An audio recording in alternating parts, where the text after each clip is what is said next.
Hello, my name is Alexander. I'm not a doctor, not a guru, not a fitness trainer. I'm an engineer. I spent over 4 decades designing machines meant to last under pressure. But today, I want to share something even more important than my work. How to design a morning that helps you last with strength, clarity, and purpose, especially after 60. Let me tell you a secret. Most people believe change comes from big decisions, a new job, a special diet, some miracle pill, or medical discovery. But I've learned this. True transformation starts with how you wake up. Not just when, but how. For the past 20 years, my mornings have been my greatest medicine. They've pulled me out of illness, fatigue, sadness, and yes, even fear of aging. You don't need money, equipment, or even good weather. You just need a bit of attention, consistency, and care. In this video, I'll walk you through the 9 morning steps I've practiced for decades. Simple, powerful habits that kept my body strong and my mind clear long after most of my friends retired to their couches. Let's start with the first principle. 1. Wake up gently. Don't jump out of bed. Most people, when they wake up, sit up fast or even leap out of bed. That's one of the worst things you can do, especially after 50. Why? Because when you sleep, your blood pressure drops, your heart slows down, your nervous system is in deep rest. If you rise too quickly, it can shock your system.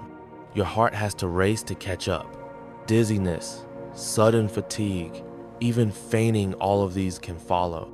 Instead, here's what I do. When I first open my eyes, I don't move. I lie there for a few minutes with my eyes still closed. I listen to my breath. I feel my hands, my feet, my chest. I let my body wake up before I use it. Then I stretch slowly, like a cat. I roll onto my side and sit up gently. This one change helped me reduce my heart palpitations and morning anxiety. It's so simple and so powerful. You wouldn't start a car in freezing weather by slamming the gas. Why would you do that to your own heart? 2. Activate your circulation, the life shake. This is an exercise I created for myself. It takes less than a minute and works better than coffee. Here's how it goes. Stand up straight, barefoot if possible. Rise up on your toes, then let your heels drop hard to the floor. Do it 30 times. That's all. This tiny impact creates a gentle vibration through your body. It activates the lymph system, wakes up the blood vessels, and improves circulation, especially in the legs, where problems usually begin. It even helps prevent clotting by shaking the blood loose after a night of stillness. I call it the vibration of life. It's not flashy, it's not glamorous, but it works. I've shown this to dozens of people, and many told me it helped reduce their swelling, fatigue, even brain fog. You don't need fancy gym gear or routines. The body is a brilliant machine. You just have to give it the right spark in the morning to get it running smoothly. 3. Cold water for warm health.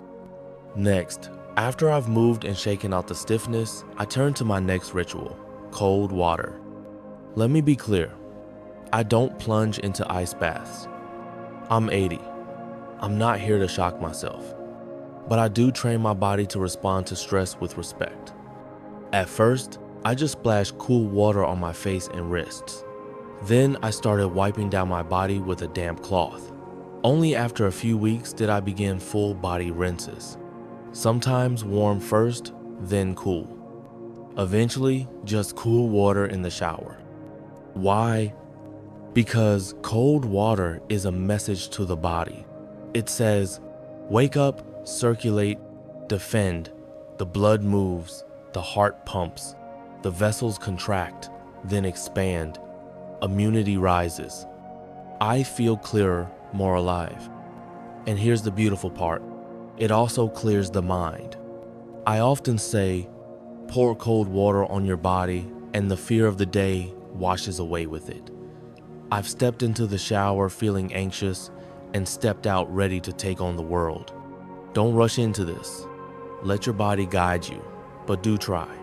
Even a cool splash is a step toward resilience. 4. Wake up your mind, not just your body.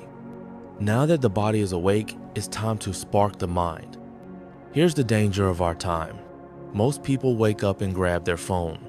News, emails, endless noise. Before they've even had a thought of their own, their brain is already flooded with the world's chaos. I do the opposite. For the first 10-15 minutes, I don't speak. I don't turn on music or television. I sit in silence. I listen to my breath. I think, or more often, I do a small mental task, recite a poem from memory, do simple math, or plan my day out loud. This gentle mental ignition has kept my mind sharp far better than puzzles or apps. You don't need to solve algebra at dawn. Just give your brain a job to do something that says, "You are needed. Wake up. Pay attention." Minds, like muscles, stay strong only when we use them. And mornings are the best time to do that, when your thoughts are still fresh and your attention hasn't been stolen by the world. Point 5. Walk not to exercise, but to remember you're alive. After my mind is awake, I head outside, not to run, not to sweat, just to walk. I walk every single morning, 20, maybe 30 minutes, sometimes more, rain or shine, summer or snow. And not because I want to burn calories. That's not the point at my age. I walk because motion is the message I give to my body, a reminder that I'm still here, that life moves, and so must I. When I had surgery years ago and could barely stand, I still made walking motions while leaning on a wall. I refused to stop, because the moment you stop moving, the body begins shutting down. It forgets. Our bodies were made for walking. Joints need it. Lungs need it. The heart needs rhythm. And something else happens on those walks. The mind clears. Decisions come easier. Problems shrink. I've had more good ideas and quiet revelations on morning walks than in all the meetings of my life. You don't need to walk fast. You don't need a pedometer or smartwatch. You just need a body that moves and a mind that listens. That's the real exercise. 6. Breakfast. Not a reward, but a tool. Let me tell you something people don't often say. Breakfast can be the most damaging meal of the day if you treat it the wrong way. Most of us were raised with the idea that breakfast should be big and filling. Eggs, bacon, sausage, toast, pancakes, coffee, and more. A celebration. A reward for waking up. But I learned, often the hard way, that this kind of meal, especially in later life, is like dumping coal into a stove that hasn't warmed up yet. It clogs the system. Heavy breakfast in my 60s made me sleepy, irritable, even dizzy. My digestion slowed down. My thinking got foggy. And instead of feeling fueled, I felt burdened. So I changed. Now, my breakfast is light, deliberate, and thoughtful. Some yogurt or kefir, a small handful of nuts or seeds, maybe a boiled egg, a spoonful of honey, warm water with lemon, sometimes a bit of oatmeal with fruit but not too sweet. And the key is not just what you eat, but how. I sit, I eat slowly, no television, no scrolling, just me and the food. Why? Because food is energy. And if you eat in a rush and stress, your body treats it as stress. Eat like you respect your body, not like you're feeding a machine. Let the stomach wake up after you've walked, moved, and hydrated.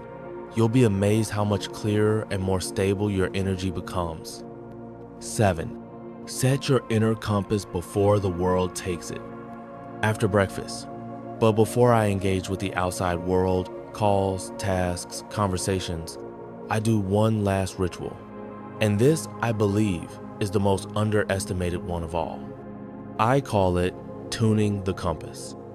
You see, if you wake up and let the world decide your direction, the emails, the news, the noise, then the day pulls you around like a leaf in the wind. You react, you rush, you collapse.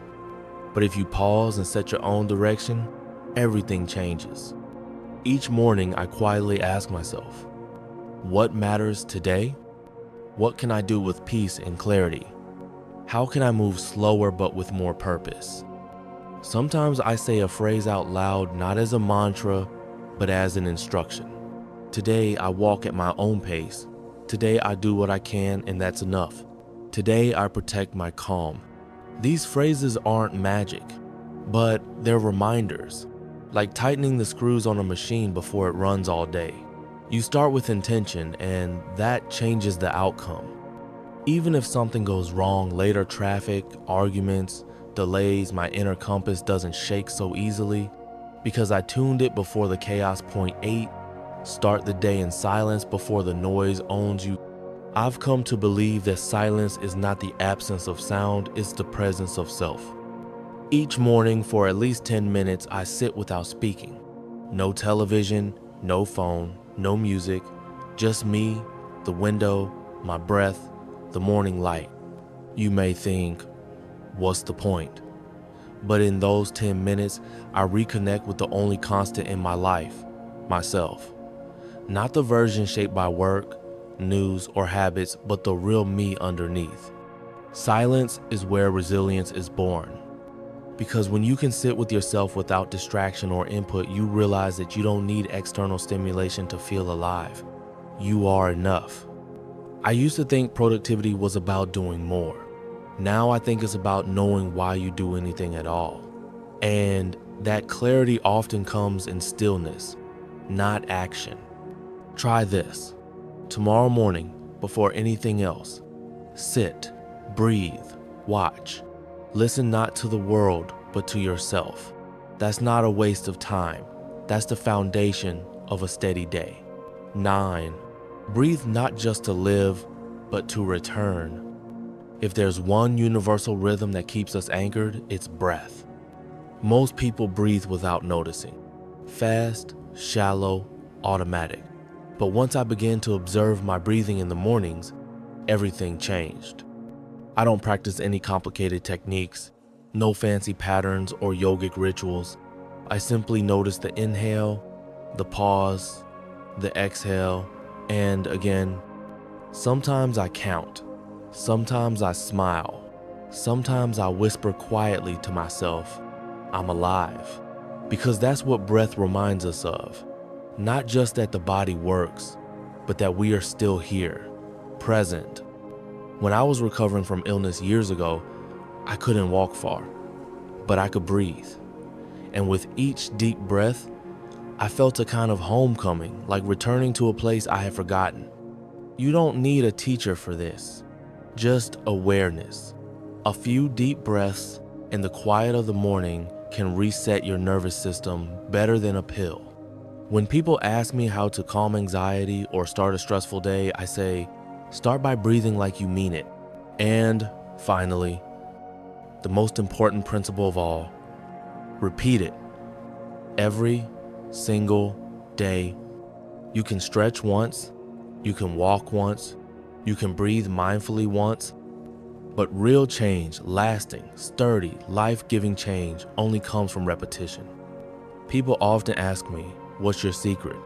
I tell them it's not willpower, not supplements, not even knowledge. It's consistency. Doing the small things, the boring things, the quiet, invisible things every morning. Why? Because the body is a system. The mind is a system.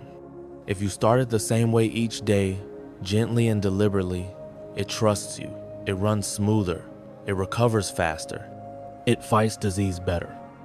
You don't need to do everything perfectly, but you need to do something consistently. Mornings are not for miracles, they're for mechanics. Simple inputs, same sequence, deep presence. That's how machines last long. That's how humans thrive. And that's how I, a man with no medical degree, but a lifetime of engineering and living, have stayed healthy, clear-headed, and awake into my 80s. If this message resonates with you, leave a comment with the number 1. If it didn't, write 0. And if you believe this kind of morning wisdom should reach more people, subscribe to our senior community. Remember, your morning is your steering wheel. Grip it gently, but don't let go. Drive your day before the world drives you.